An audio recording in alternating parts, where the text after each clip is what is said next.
9월 23일 수요일 새벽 예배 본문의 말씀은 시편 52편 말씀이 되겠습니다. 시편 52편 1절로 9절까지 말씀을 통해서 함께 은혜를 나누도록 하겠습니다. 자, 성경은 52편의 저자 또한 다윗의 시라고 다윗의 마스길이라고 알려주고 있습니다. 마스길은 여러 번 표현이 나왔는데 교훈 이런 뜻이라고 말씀을 드렸습니다. 결국 다윗의 교훈적인 성격을 띤 시다. 그런데 내용상은 이 시는 52편은 지혜의 시로 분류를 합니다. 그런데 이 내용은 그 52편의 내용이 되는 그 내용의 백그라운드는 그 사무엘상의 21장과 22장에 걸쳐서 나오는 이 다윗이 그 사울 왕을 피해 가지고 도망 다니는 때가 있었어요. 근데 다윗이 이 놉이라는 지역에 놉당으로 피신을 합니다. 그곳에서 제사장 아히멜렉의 도움을 받아요. 그런데 그것을 사울 왕의 사람이었던 신하였던 도액이라는 사람이 보게 돼요. 들킨 거죠. 그래서 이 도액이 때를 보다가 사울 왕에게 그 다윗이 그 아히멜렉의 집에 있고 제사장 아히멜렉이 다윗을 도와줬다. 피신을 하는 걸 도와줬다. 이렇게 얘기를 합니다. 그래서 그 결과로 이 사울 왕이 아히멜렉을 포함한 85명의 제사장을 죽여요. 성경에 보면 사울 왕이 죽이라고 명하니까 하나님의 종인 하나님의 제사장을 겁이 나가지고 못 죽이고 있으니까 신하들이 도액이 밀고자 도액이 나서가지고 다 죽입니다. 그리고 사울 왕은 그것도 모자라서 그 제사장들의 처자식 가족들을 다 몰살시키고 제사장의 소유로 있었던 그 가축들까지도 다 멸절을 시킵니다. 아주 그런 일이 벌어져요. 그래서 이 소식을 들은 이 다윗이 이제 그 소식을 듣고 이 글을 이제 쓰게 됐는데, 그래서 이제 그 내용이 오늘날까지 저와 여러분에게 시편 52편으로 이제 전해지고 있습니다. 그래서 성경에 보면 에돔인 도액이 사울에게 이르러 다윗이 아히멜렉의 집에 왔다고 그에게 말하던 때, 그때에 일어난 일들, 겪은 일들을 이제 다윗이 이제 기록하게 된 건데, 그래서 그 내용은 여기서 나오는 악인으로 대변되는 그 도액을 하나님께서 심판하시고 그는 멸망당할 거고 의인은 하나님께서 보호하실 거고 뭐 이런 내용이거든요. 근데 이것을 이제 지혜의 시로 분류를 하는데 그 이유는 제가 이따 마지막에 말씀을 드리도록 하겠습니다. 자, 한 절씩 보시면서 내용을 살펴보도록 하겠습니다. 1절을 보시면 포악한 자여 내가 어찌하여 악한 계획을 스스로 자랑하는가? 하나님의 인자하심은 항상 있도다 라고 말합니다. 포악한 자, 여기서 말하는 너, 2인칭 너는 그 도액을 말합니다. 근데 여기서 내가 어찌하여 악한 계획을 스스로 자랑하느냐 이렇게 얘기하는데, 이 내용은 그 사무엘상 22장 18절 이하에 보면 이 도액이 얼마나 치밀하고 얼마나 참 출세에 눈이 멀었고 악한 생각, 악한 계획을 갖고 있었냐 하면, 도액은 처음부터 알고 있었어요. 아히멜렉의 도움을 받았다는 걸. 근데 도액이 사울 왕에게 그걸 안 즉시로 얘기를 안 해요. 무슨 말이냐? 사울 왕이 다윗을 찾기에 안달복달, 아주 안달이 났을 때를 기다렸어요. 그래가지고 사울 왕이 아주 그냥 안달복달을 할 때에 그때에 딱 얘기를 해야 도액이 이렇게 받을 수 있는, 왕에게 받을 수 있는 어떤 뭐 지위라든지 상이라든지 이런 게 많잖아요. 그래서 이 도액이 그 때를 기다리고 있다가, 그런 계획을 갖고 있다가 이제 사울 왕이 아주 그냥 그게 달했을 때 다윗을 찾으려는 그 마음이 아주 극에 달했을 때 딱 얘기를 해요. 그러니까 성경은, 그리고 다윗은 그것을 악한 계획이라고 말하고 있습니다. 그래서 그것을 스스로 자랑하는가? 그러나 하나님의 인자하심은 항상 있다. 여기서도 하나님의 인자하심, 헤세드가 계속 하나님의 자비하심, 하나님의 조건 없는 사랑, 이런 것을 말합니다. 그래서 그 인자하심이 항상 있다. 악한 자는 계획을 하지만 그러나 하나님의 사랑과 하나님의 인자와 자비는 항상 있다라고 말을 합니다. 2절을 보시면 네 혀가, 이건 도액의 혀, 즉 도액의 말을 말합니다. 심한 악을 꾀하여 날카로운 삭도같이 간사를 행하는도다. 이것은 도액의 말로 인해서 85명의 제사장들과 그의 가족들이 다 죽임을 당한 사건을 이렇게 표현을 하고 있습니다. 아주 악을 꾀하고 날카로운 삭도같이 간사를 행했다. 그래서 수많은 사람들이 하나님의 제사장들과 가족들이 죽은 것을 이렇게 표현합니다. 3절을 보시면 내가 선보다 악을 사랑하고 의를 말함보다 거짓을 사랑한다. 선과 의가 대꾸를 이루고 악과 거짓이 대꾸를 이룹니다. 그러니까 선은, 하나님이 보실 때 선은 하나님이 보실 때 의고, 하나님이 보시는 악은 곧 거짓이라는 거예요. 그래서 우리는 거짓말하는 거, 거짓 행하는 거를 별로 그렇게 심하게 하나님 앞에 죄짓지 않는 걸로 생각하는, 착각하는 사람들이 있는데, 거짓의 아비는 마귀라고 그랬어요.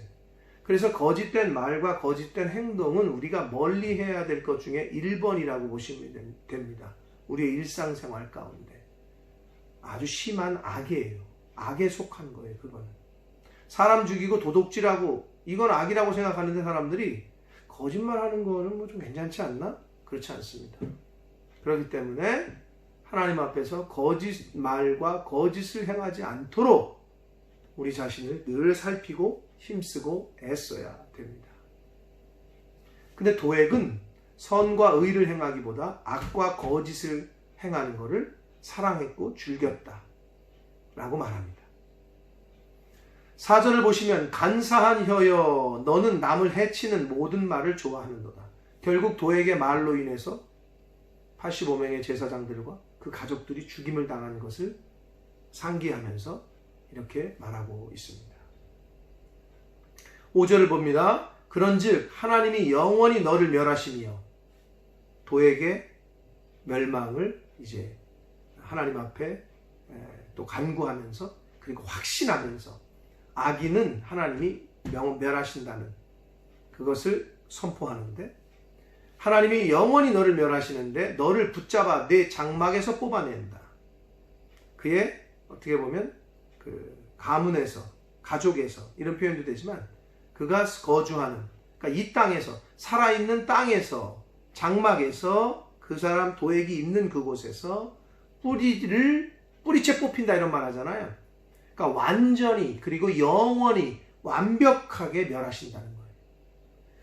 악인은 이렇게 완벽하게 하나님께서 멸하신다는 그러한 그 멸망을, 하나님의 심판에 의한 영원한 멸망을 말하고 있습니다. 자, 6절부터 9절까지에서는 그 스스로 자랑하는 자, 즉 악인의 멸망을 확신한 의인의 신앙 고백, 즉 다윗의 신앙 고백이 나타나 있는데, 6절을 보시면 의인이 보고 두려워하며 또 그를 비웃어 말하기를, 여기서 두려워한다는 표현은 경외한다라는 것, 하나님을 무서워하는 게 아니라 아주 하나님을 존경하면서 두려워하는 그러한 마음을 말합니다.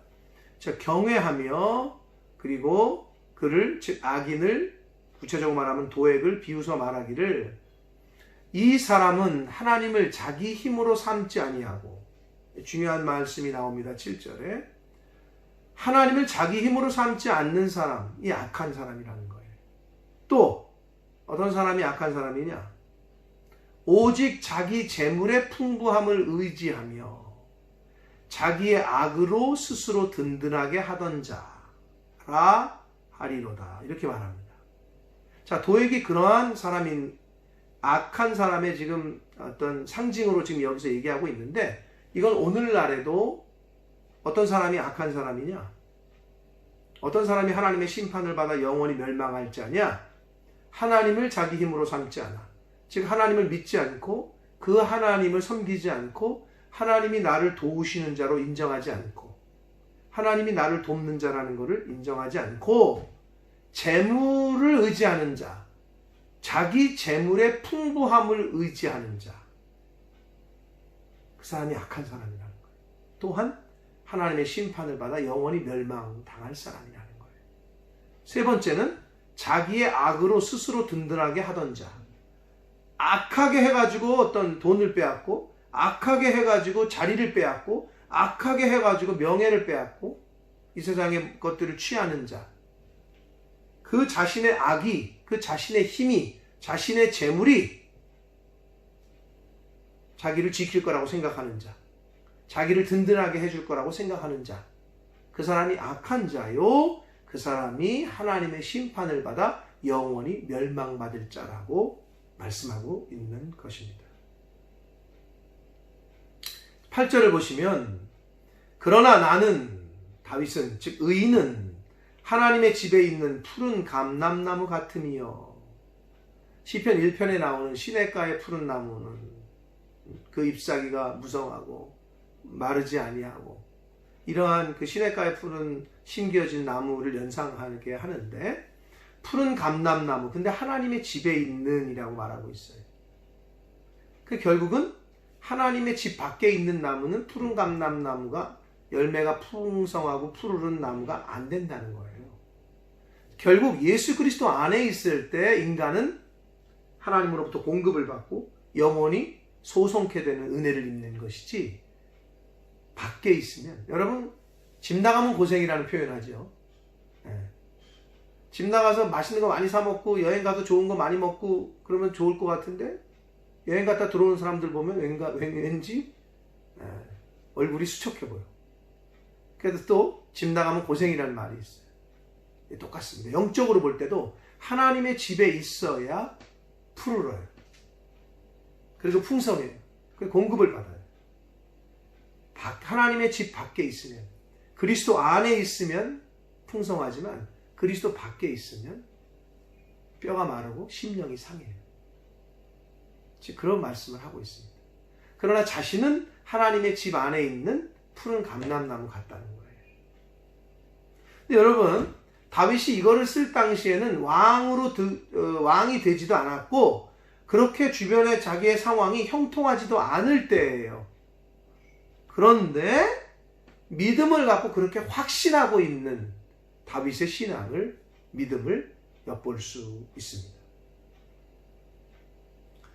그래서 하나님의 인자하심을 영원히 의지하겠다라고 다윗은 고백하고 있습니다. 9절을 봅니다. 주께서 이를 행하셨으므로 내가 영원히 주께 감사하고 주의 이름이 선함으로 주의 성도 앞에서 내가 주의 이름을 사모하리이다. 자, 다윗은 자신이 지금 형통한 상황도 아니고 어려운 상황, 쫓겨다니고 있는 상황이지만 하나님의 집에 있는 푸른 감람나무처럼 하나님의 은혜 안에서 보호를 받고 있고 하나님의 그 울타리 안에 있다라는 거예요. 그래서 어떻게 하나님 앞에 다짐하고 또 소원 아닌 소원을 하고 있느냐? 첫 번째, 하나님의 인자하심을 영원히 의지하는 자가 되겠습니다. 두 번째, 영원히 주께 감사하겠습니다. 세 번째, 주의 성도들 앞에서, 즉 많은 증인들, 사람들 앞에서 내가 주의 이름을 사모하겠습니다.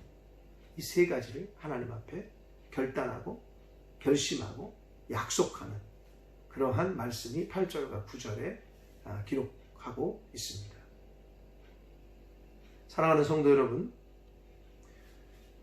자신의 어떤 성공과 출세와 재물을, 보상을 받기 위해서 다윗 왕을 밀고 한 도액, 결국 그 도액은 하나님의 제사장들을 다 죽이고 또 그 제사장들, 85명의 제사장들이 죽고 그 가족들이 다 죽는데 앞장서는 역할을 했습니다.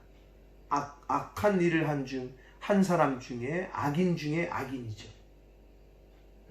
그러나 다윗은 그 악인은 하나님 앞에 심판을 받아 영원히 멸망할 것이라고 얘기합니다. 그리고 하나님 앞에 의인은 자신은 하나님의 집에 심겨진 푸른 감람나무 같다고 비유를 합니다.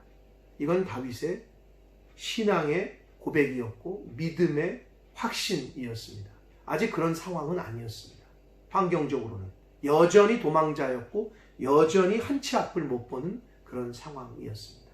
그럼에도 그는 그렇게 하심을 믿고 확신하며 그렇게 고백을 했고, 또한 그런 와중에도 하나님 앞에 결단을 합니다. 하나님의 인자하심을 영원히 의지하겠다.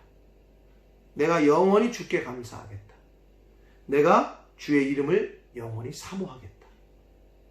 이렇게 결단을 하는 다윗의 모습을 보게 됩니다.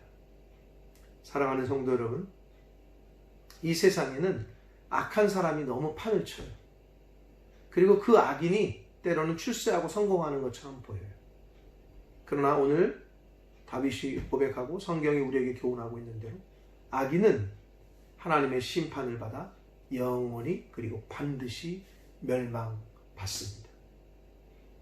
그러나 하나님을 의지하고 하나님을 나의 돕는 자로, 하나님을 힘으로, 자기의 힘으로 삼는 자는 하나님이 푸른 감람나무처럼 번성하게 하시고 흥하게 하시고 결국은 승리하게 하실 줄 믿습니다. 다윗의 이러한 믿음, 이 고백이 저와 여러분의 믿음과 삶 속에서 이 땅에서의 고백이 되시기를 축복합니다. 또한 다윗이 그렇게 서원하고 결심했던 것처럼 영원히 하나님을 의지하시는 저와 여러분 되시길 바랍니다. 두 번째로, 내가 영원히 주께 감사하겠다라고 고백한 대로 하나님 앞에 범사에 그리고 영원히 감사하는 저와 여러분이 되시기를 축복합니다. 범사에 감사하라. 이 말씀을 이루어 가시는 저와 여러분 되시기를 축복합니다. 마지막 세 번째로, 주의 성도 앞에서 내가 주의 이름을 사모하겠다. 많은 사람들 앞에서 하나님의 이름을 사모하며 하나님의 이름을 전하는 그러한 삶을 사시는 저와 여러분이 되시기를 축복합니다. 그래서 다윗이 어떻게 보면 악인의 심판을 하나님 앞에 간구하고 하나님이 그렇게 분명히 심판하실 거다라고 확신하는 그러한 내용인데, 왜 이것이 지혜시로 분류를 하느냐? 다윗은 자신을 도와준 아히멜렉을 비롯한 놉 땅의 제사장 85명과 그 일가족들이 도액의 말로 인해서 다 몰살당한 것, 그런 암울한 현실, 그런 상황 가운데에서도 저놈을 하나님 죽여주시오, 저 도액을 아주 그냥 하나님 복수해 주십시오, 이러한 격분하고 분노하고 이렇게 눈앞에 보이는 현상을 바라보고 그렇게 흥분한 것이 아니라, 그 현상 너머에 있는 악인은 분명히 멸망당할 거고 비참한 운명을 맞이할 것이다. 그리고 의인은 궁극적으로 형통하게 될 것이고, 그리고 궁극적으로 하나님께서 승리하게 하실 것이다 라는 악인과 의인의 그거를 대조시켜서 이걸 지혜의 시로 승화시키고 있기 때문에 지혜의 시로 분류하고 있는 것입니다. 그러므로 저와 여러분도 이 땅에 살면서 악한 자의 흥함과 악한 자의 어떤 저와 여러분을 향해, 나를 향해서 그렇게 못살게 굴고 하는 그 사람들을 저는 적어 죽여주십시오, 이게 아니고, 오늘 말씀처럼 악인은 분명히 멸망당하고 의를 행하는 자, 하나님 앞에서 정직하고 하나님의 의를 위해서 사는 자는 푸른 감람나무처럼 그렇게 흥할 것이라는 것, 이 지혜의 시를 오늘 마음에 잘 받으셔서 다윗이 결심하고 결단한 그 신앙의 고백대로 하나님을 영원히 의지하시고 영원히 주께 감사하고 하나님의 그 이름을 사모하며 전파하며 선포하는 그러한 삶을 사시는 저와 여러분 되시기를 예수 그리스도 이름으로 축복합니다. 기도하겠습니다. 살아계신 하나님 아버지 감사합니다.